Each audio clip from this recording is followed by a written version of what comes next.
নমস্কার। চাঁদনি চ্যানেলে আপনাদের স্বাগত জানাই। আজ আপনারা শুনছেন একটি অসাধারণ গল্প, রাজ মুকুট।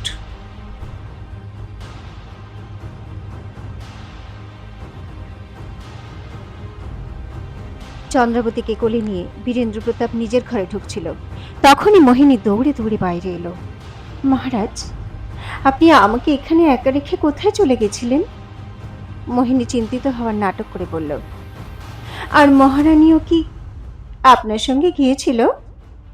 কিন্তু বীরেন্দ্র প্রতাপ ওর কথায় কান না দিয়ে তার বিশেষ দেহরক্ষক সুমন্তকে আদেশ দিল, এক্ষুনি রাজবৈদ্যকে ডেকে আনো। সুমন্ত দ্রুত বাইরে চলে গেল। বীরেন্দ্র প্রতাপ চন্দ্রাবতীকে নিজের বিছানায় শুইয়ে দিতে লাগল। নিজের প্রতি বীরেন্দ্র প্রতাপের এইরকম অবহেলা, তাকে না দেখার ভান করা মোহিনী সহ্য করতে পারল না। তাই ওর ধ্যান আকর্ষণ করার জন্য মোহিনী বীরেন্দ্র প্রতাপের কাঁধে হাত রেখে বলল, বলুন না মহারাজ, মহারানী অচেতন হয়েছেন কেন? বীরেন্দ্র প্রতাপ একেবারে ছিটকে দূরে সরে গিয়ে উচ্চস্বরে বলল, তুমি আমাকে স্পর্শ করছো কেন? দূরে থাকো আমার থেকে। অতি সংক্রামক রোগ আছে তোমার। যাও, গিয়ে নিজের ঘরে বিশ্রাম করো। এ কথা শুনে মোহিনী হাঁ হয়ে গেল।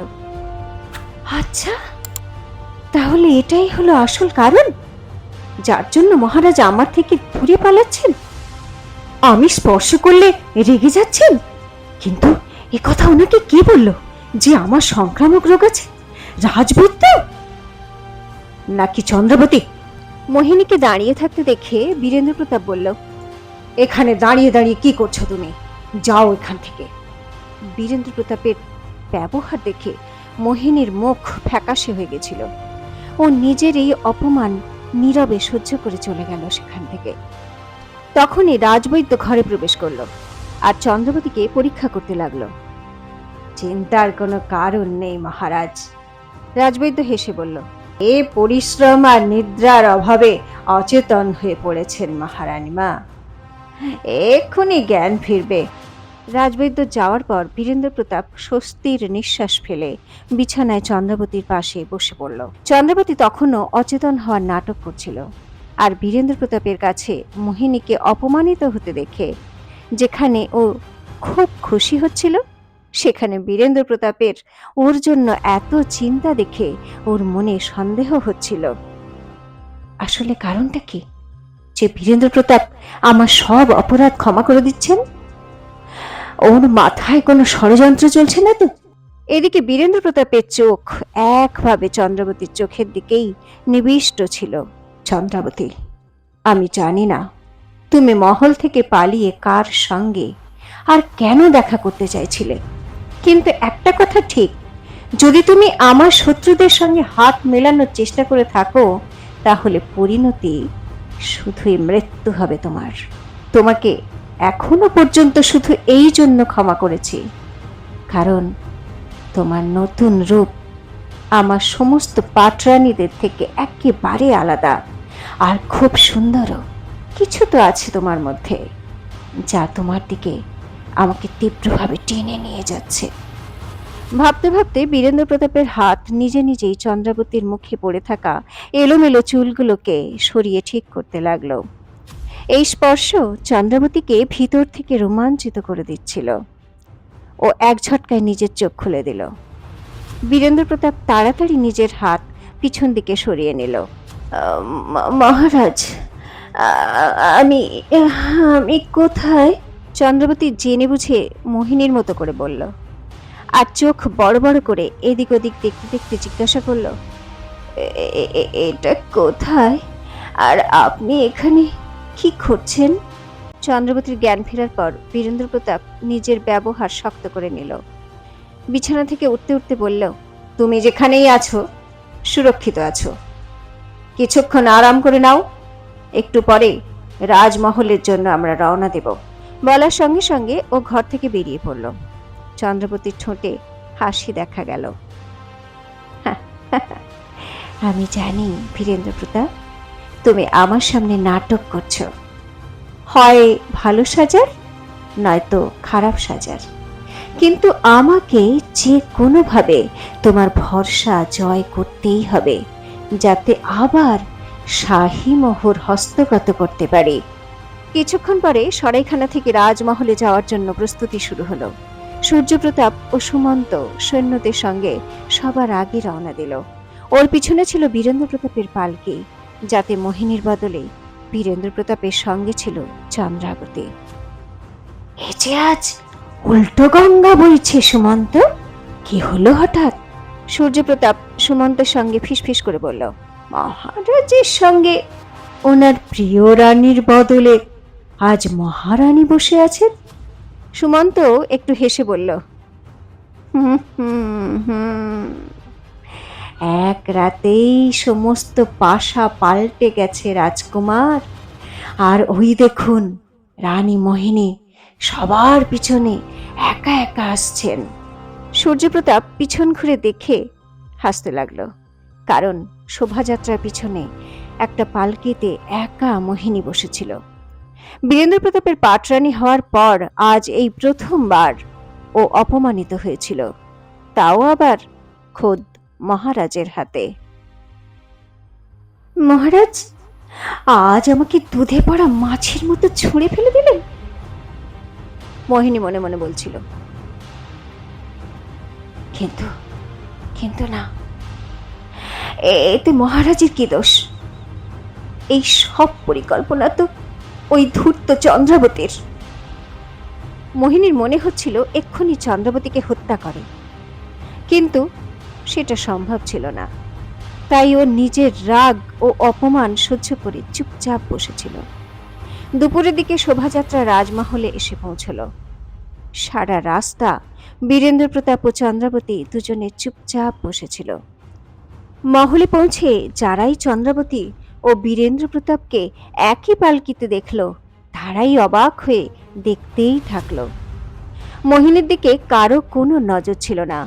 ও নিজের মুখ লুকিয়ে নিজের মহলে দ্রুত চলে গেল। এদিকে বীরেন্দ্র প্রতাপ চন্দ্রাবতীর দিকে না তাকিয়ে পালকি থেকে নামলো আর সোজা নিজের মহলের দিকে চলে গেল। কিন্তু ও সুমন্তকে নিজের সাথে আসার জন্য আদেশ দিল। সুমন্ত, আমি তোমাকে একটা গুরুত্বপূর্ণ কাজ দিচ্ছি। বীরেন্দ্র প্রতাপ নিজের ঘরে ঢুকতেই গম্ভীর হয়ে বলল, আজ থেকে তুমি মহারানী চন্দ্রাবতীর উপর নজর রাখবে। ও কি করছে, কোথায় যাচ্ছে, কার সঙ্গে দেখা করছে, এই সব খবর আমি তোমার কাছ থেকে জানতে চাই। সুমন্ত নিজের মাথা নিচু করে বলল, জোহ গো মহারাজ, কিন্তু ভালো হতো না যদি এই দায়িত্ব আপনি কোনো বিশ্বস্ত কিন্নরকে দিতেন। কারণ মহারানী মা মহলের যেদিকে থাকেন সেখানে আপনি ছাড়া কোনো পুরুষের যাওয়া নিষেধ। নিয়ম আমার জানা আছে সুমন্ত। ওর কথা শেষ হতেই বীরেন্দ্র প্রতাপ কঠিন স্বরে বলল, আমি মহলের ভিতরে নয়, মহলের বাইরে নজর রাখতে বলছি তোমাকে। চন্দ্রাবতী নিজের কিন্নর সোনালের সঙ্গে ছদ্মবেশে আমার শোভাযাত্রায় ঢুকেছিল, আর তোমাদের মধ্যে কেউ কিছু বুঝতেই পারলে না। এত বড় ভুলের পরিণতি কি জানো? পরের বার থেকে খেয়াল রাখবে, চন্দ্রাবতীর প্রতিটা গতিবিধির খবর যেন আমি পাই। সুমন্ত পুরোপুরি চুপ হয়ে গেল এবং তাড়াতাড়ি বলল, আমি বুঝে গেছি মহারাজ, আমি বুঝে গেছি। এরপর যদি মহারানী মা মহলের বাইরে যান, আমি ছায়ার মতো ওনার পিছনে থাকব, ওনাকে এই বিষয়ে কোনো আভাস পেতেও দেব না। এ কথা বলে সুমন্ত চলে গেল। বীরেন্দ্র প্রতাপ নিজের ঘরে রাখা মদের পেয়ালা তুলে পান করতে করতে নিজের রাগ শান্ত করতে লাগলো। এদিকে মোহিনী নিজের ঘরে ঢুকে নিজের সব সাজসজ্জা ছুঁড়ে ফেলে দিতে লাগলো আর উচ্চস্বরে ওর বিশেষ কিন্নরকে ডাকতে লাগলো, অবনী, অবনী। হায় হায় রানীমা, এ কি এমন ঘটে গেল? অবনী দৌড়তে দৌড়তে এসে বলল, হায় হায়, আপনি এ কি হাল করেছেন আপনার? মোহিনী গর্জে উঠে বলল, তাহলে কি করব আমি এই সাজসজ্জার? যখন মহারাজকে ছুতেই পারবো না? উনি তো এখন আমার দিকে তাকানো পর্যন্ত বন্ধ করে দিয়েছেন। আর এইসব কে করেছে জানো? ওই ধূর্ত চন্দ্রাবতী। যতক্ষণ না এই সবকিছুর প্রতিশোধ আমি নিচ্ছি, ততক্ষণ আমার শান্তি হবে না। কিন্তু হয়েছেটা কি রানীমা? অবনী চিন্তিত হয়ে জিজ্ঞাসা করল। কি এমন করলেন মহারানীমা? তখন মোহিনী সরাইখানার সব ঘটনা ওকে খুলে বলল। অবনী তো শুনে অবাক হয়ে গেল।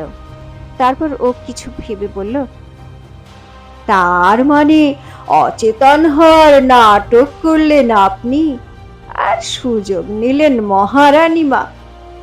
মহারাজকে মিথ্যা বলল যে আপনার সংক্রামক রোগ আছে। সত্যি রানীমা, মানতেই হবে খুব বুদ্ধিমতী মহারানীমা। বন্ধ কর তোর এই বাজে কথা অবনী, মোহিনী গর্জে উঠে বলল। তুই কি আমার কাটা ঘায়ে নুনের ছিটে দিচ্ছিস? আরে তুই আমার সেবিকা, আর ওই ধূর্ত চন্দ্রাবতীর হয়ে কথা বলছিস? অবনী তৎক্ষণাৎ নিজের 2 হাত জোর করে বলল, আরে আরে ক্ষমা করুন রানীমা, আমার ওপর রাগ করবেন না, ভরসা রাখুন অবনীর ওপর। বহু বছর ধরে রাজমহলে আছি, সব মার প্যাঁচ জানি আমি। দেখতে থাকুন কেমন খেলা আমি খেলি।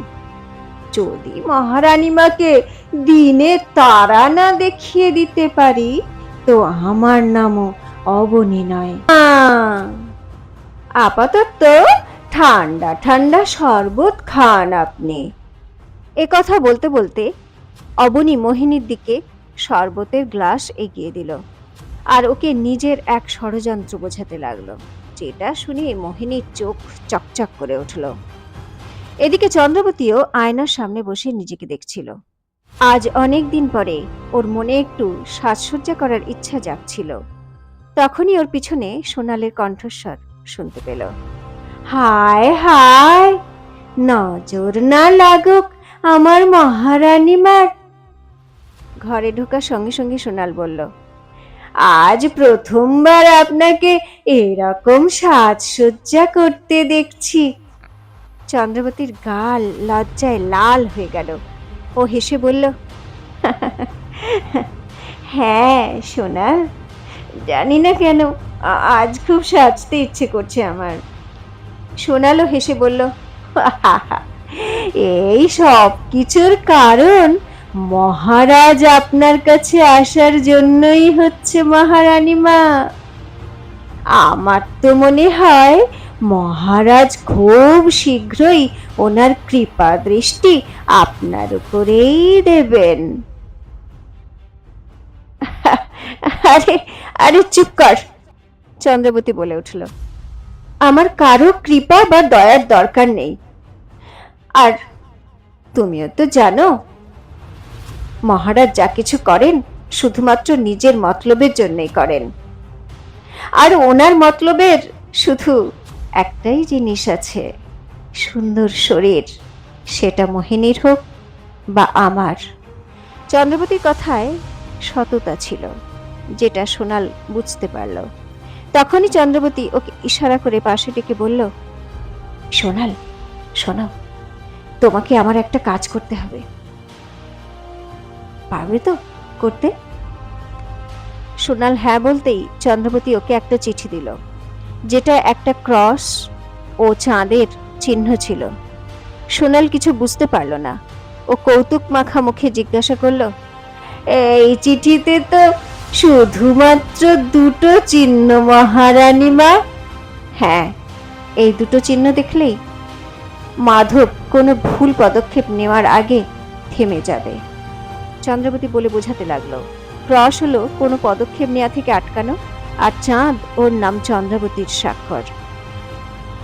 এটা শুধুমাত্র গুপ্তচরই বুঝতে পারবে। অন্য কারোর পক্ষে এই চিঠির অর্থ বোঝার কোনো উপায় নেই। বোঝানোর পর খুব ধীরে বলল, তোমাকে এটা কোনো এক বিশ্বস্ত লোকের মাধ্যমে সবজি বাজারে সবজি ব্যবসায়ী মাধবের কাছে পৌঁছে দিতে হবে। সোনাল চিঠি নিয়ে ভরসা দিয়ে বলল, মহারানী মা, আপনি নিশ্চিন্ত থাকুন, আপনার কাজ হয়ে যাবে। সোনাল নিজের পোশাকে চিঠি লুকিয়ে নিল।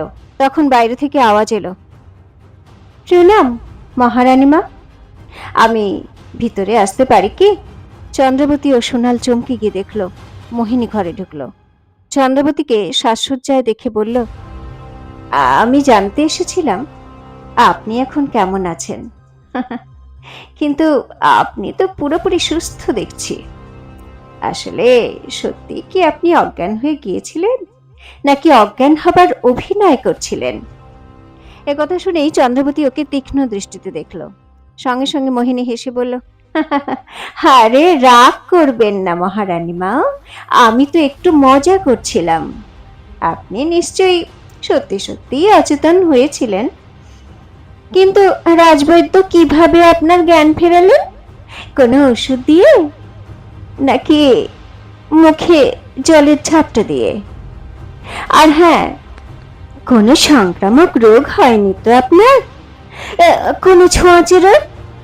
যদি সেরকম হয় তাহলে তো খুবই খারাপ হবে। মহারাজ তো তাহলে আপনার ছায়াও মারাবেন না। ওর কথা শেষ হওয়ার আগেই চন্দ্রবতী তীক্ষ্ণ স্বরে বলল, সোনাল, ওকে বলে দাও ও যেন এখান থেকে এক্ষুনি চলে যায়, না হলে আমার থেকে খারাপ আর কেউ হবে না।